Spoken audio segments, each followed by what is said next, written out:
interviews in 6 months in order for her to get another job in the San Francisco area. Wait, So, yeah, how many? Ageism is. Did you say 380? Let me go back to that part of the article. Yeah, to 350. Oh, 350 resumes and 60 job interviews. Goodness. 60 job interviews. 60 times you sat in front of somebody for a job. You sent out 6 times as many. Oh, my goodness. That's a lot. Even if you average 2 or 3 job interviews a week, and that's a lot, but even if you average 2 or 3 job interviews a week, you are still looking at about 20 to 30 weeks of job interviews. Yeah, she averaged a resume a day. Almost. Right. Minus a few holidays. Exactly. Oh, my. Wow. That's horrible, man. Goodness. Hey, oh, my. You know what? That's enough to make you lose it, man. So you think that's enough to make you lose it? I know I would have lost it by now. And you know what? I might have lost it after the 10th interview. I would have lost it after the 3rd interview. My patience would have been so daggone thin. But look, y'all, it's the voice of the people. Call in if you would have been fed up sending out 350 applications and going on 60 interviews and they still looking at you sideways. Call us in 646-668-8393. Or if you just want to talk about hip-hop and how it's affected you and where you see it going, give us a call. Yeah. Let's talk. Let's talk about it. But, Dan, you still with me? Huh? Yeah, Dan, you still with me? Because apparently the whole thing with computers and the computer industry, they've got all kinds of issues. Because another article that was in today's paper says that there's a memo going on out there now called Google's Ideological Echo Chamber, in which an unnamed male Google software engineer strongly suggests that the company encourages ideological rather than gender diversity. He also contends that women don't make up 50% of the company's tech and leadership positions because of differences in their preferences and abilities, not sexism. And it says that by yesterday, the memo had gone viral. The sentiment of the 10-page memo underscores the view that many companies and tech companies who don't agree with the diversity mandate adopted by their employees, yet few will publicly discuss the topic. So they're saying that even though there's a conversation about trying to be more diverse, there are actually people in there and they're dropping secret memos to let folks know that they are not happy with the fact that there is diversity and everything. Because, I mean, it's almost like that, what was it? Not affirmative action, but the reverse discrimination argument and everything. Because they're arguing that those who haven't really benefits counter that the industry's hiring practices preferentially benefit those who are young, white, and Asian, and male, often to the detriment of women, blacks, Latinos, and others.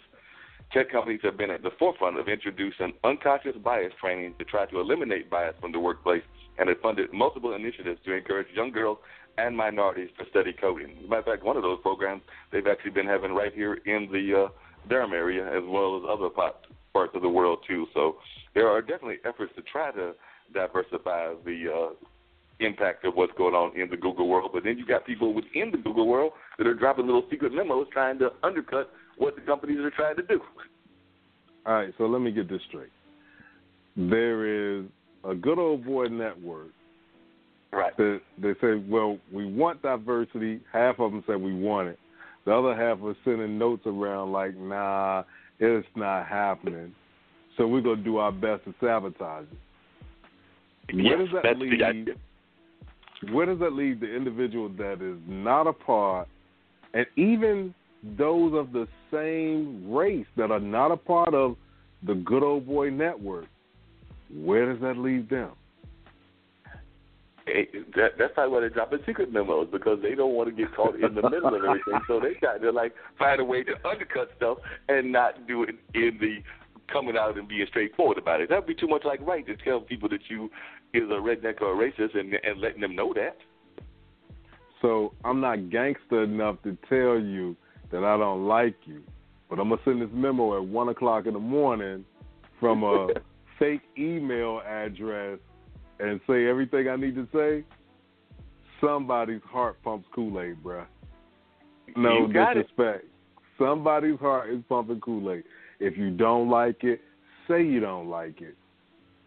We'll respect you more. You know, it's simple. We'll respect you more if you look us in the eye and tell us that. But wouldn't that be the same thing as what we talked about yesterday? Because, you know, we were all happy last week. I said yesterday, but I meant last week.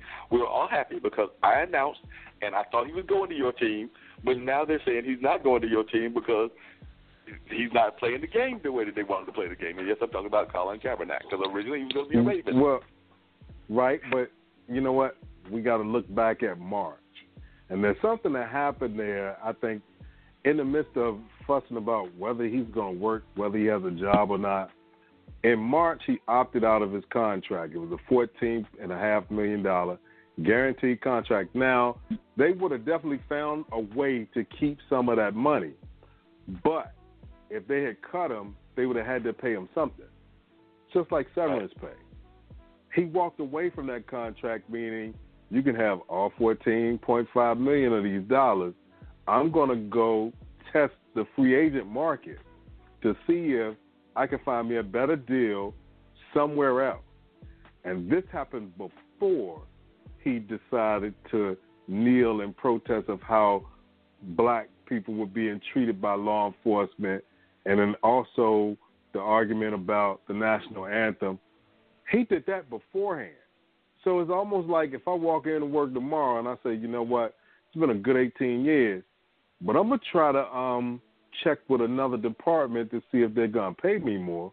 So you go ahead and keep your little money, because I probably can get more when I take my talent somewhere else. And then I find out, and then I'm the one putting in 350 resumes out in the atmosphere, or I'm going to 60-plus interviews, and nobody gives me a job.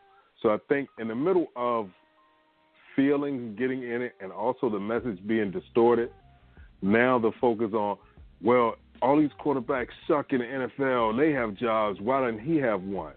Because he walked away from his. And I'm looking at it from a point of logic. It's just, hey, they don't want him. It doesn't help that now you're being real vocal about, you know, hey, these are things that you believe in. You got to be careful when you're messing with people in power, because the people in power decide what happens next. You know, you don't have to kiss their ass, but don't piss them off either. So it's a fine line you got to walk. Yeah, but isn't that the same fine line that we even have to walk in our housing? Because, let's take, we've talked on this show several times about gentrification. And I went today to a hot dog stand because I know bad for me. I should be ashamed of myself. It was a burger. It wasn't a hot dog, but still bad for me. I should be ashamed, but I'm not. And while I was there, I was talking to the owner. I was talking to the owner, and I was talking to his coworker, a guy that's just working there temporarily. This guy moved here from Miami, and he says that he moved here because of a lady love and everything. But I'm gonna try to get him on the show. But he said he moved here because of a lady love. That didn't work out. But he claims he worked with J-Lo and all of these other folks and everything. We'll find out if that's true. But he told me that when he moved here, he moved to an apartment in downtown Durham. What he said is a penthouse, but it's not a top floor penthouse. It's like a wraparound, so it's a little bit bigger, but still not that big. And if I remember the price he quoted me, he said he's paying $26,500, $2,650 a month. Man, he paying New Jersey, New York price. That's what I'm saying. And when I talked to a buddy from one of my coworkers who's from Nashville originally, he told me, he's keeping track because that's his home. He's keeping track with Nashville, and he said that Nashville, the going average rate in Nashville, Tennessee, is $1,700. We did Nashville, New York. Well, you know what they're doing? One big thing, man. They're going in these neighborhoods where, and I don't know, I can't speak on all neighborhoods, but I've seen it happen in a couple, where houses and buildings were just kind of abandoned. And they were running down. Nobody wanted them. Nobody even bothered them. They were just like there. You knew that at one point it had life, and then all of a sudden it died. So there's people come in and they say, you know what? you're selling this block. We'll take each brownstone for $1,000. All right, take them, come in there, gut them out, fix them up, make them nice. And now, even though you may have lived next door for 30 years and your joint is like $200-$300, now I'm going with the market.